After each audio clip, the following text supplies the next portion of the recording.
2020年的下半场，房地产市场传来了几个收紧的信号。首先是监管部门出台新规，给房企画了3道红线。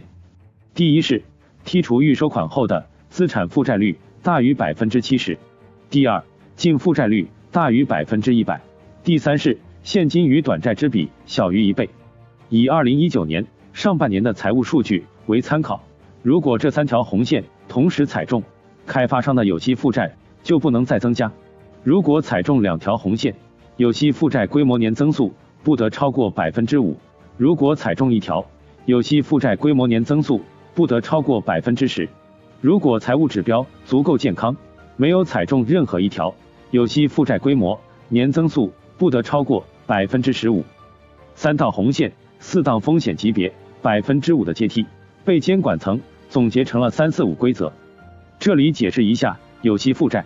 有息负债是相对无息负债而言的。说通俗点，无息负债就是由于欠款无偿占用别人的资金，而有息负债指的是银行长期借款、发行债券等。据中指院数据显示，7月份房地产行业信用债发行规模达632亿元，同比增长29.1%，环比增长86.1%。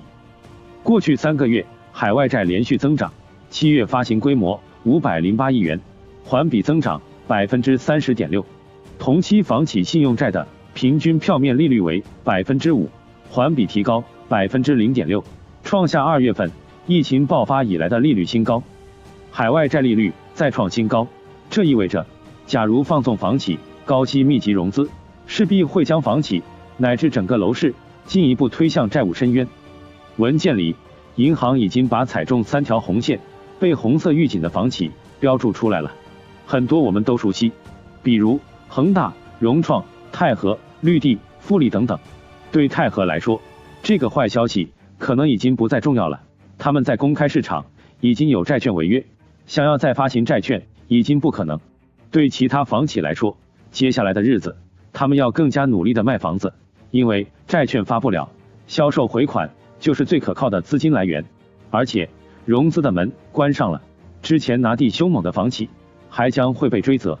最近几天，住建部和银监会也在找开发商开会，明确提到不许拿地王，否则开发商会面临2个后果：停掉房企的发债，不许项目按揭贷款。这一切可能源于监管层对房地产的态度出现了一些改变。银保监会主席郭树清在最近的公开文章里，结结实实的给楼市泼了凉水。在这篇文章里，他有3个地方提到了房地产。第一处是回顾过去的时候，他写道，我国影子银行风险隐患一度非常严重，影子银行层层嵌套，风险隐蔽，与房地产泡沫、地方隐性债务、非法互联网融资等紧密交织。可以看出，他认为房地产出现了泡沫，而且房地产泡沫跟影子银行、地方隐性债务 P2P 交织在一起，构成了较大风险。接着他写道，房地产泡沫是威胁金融安全的最大灰犀牛。近年来，各地区各部门根据房住不炒和一城一策精神，优化金融资源配置，严防资金违规流入房地产市场。2019年与2016年相比，房地产贷款增速下降12个百分点，新增房地产贷款占全部新增贷款的比重下降10个百分点，既满足房地产行业平稳发展的正常需要，又避免因资金过度集中出现更大风险。在文章里，他的结论是，房地产金融化、泡沫化势头得到遏制。把房地产泡沫说成威胁金融安全的最大灰犀牛，这个措辞可以算是非常严厉的。从前面也可以看到，官方给房企划了3条红线，控制房企的债务率，可见官方已经开始未雨绸缪，防止到时候出现难以收拾的坏账。监管层十分清楚，10次危机9次房地产，所以已经在尽量切断金融和地产之间的联系，而手段就是尽量在房地产领域去杠杆，一方面降低贷款，另一方面限制开发商发债。这对于很多开发商而言，就相当于戴上了紧箍咒，这对于房地产企业肯定是巨大利空。下半年开发商必须想尽办法提高销售回款。当然，不要以为郭树清说了，房地产泡沫化势头得到了遏制，房地产就没问题了。他接着写道，但也不能不看到，在资金面宽松背景下，企业、居民、政府都可能增加债务，利率下行，一致性预期强化后，有可能助长杠杆交易和投机行为，催生新一轮资产泡沫。一些地方的房地产价格开始反弹，金融资源有可能再次向高风险领域集中。也就是说，监管层开始关注新一轮的资产泡沫，所以房地产宏观政策维持紧绷，仍将是大概率事件。郭树清最近多次表述过他对宽松政策之后一地鸡毛的担忧，比如他在这篇文章里再次警告，为遏制衰退，经济活动急剧收缩时，金融活动反而必须扩大。原来的调控目标是广义货币与社会融资规模增速略高于名义 GDP 增速，今年上半年高出10多个百分点，预计今年总体杠杆率和分部门杠杆率都会出现较大反弹，金融机构的坏账可能大幅增加。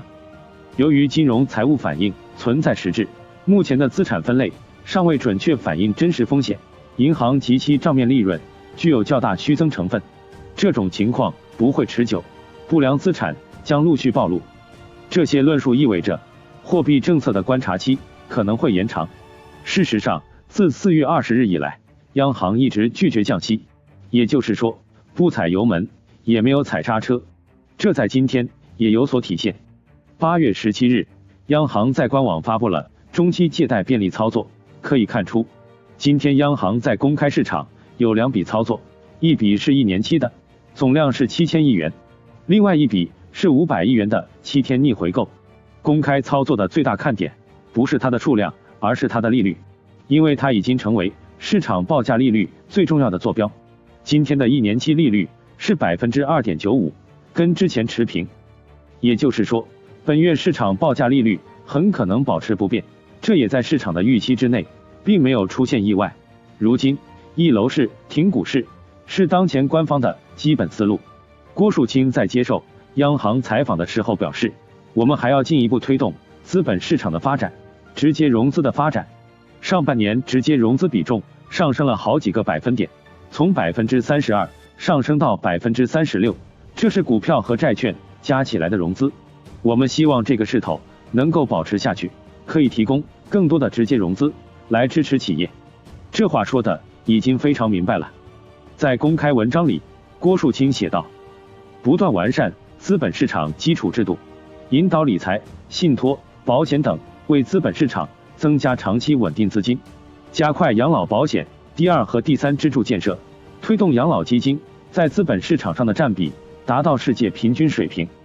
这是什么意思呢？说白了，就是给股市找资金，而且是大资金、长期资金。郭树清文章里说的推动养老基金在资本市场上的占比达到世界平均水平，其实就是要大幅提高养老金投资权益类产品的比例。根据相关资料，世界经合组织国家养老金配置权益资产平均占比达 24.4%， 比例最高的是波兰，达到 85.2%，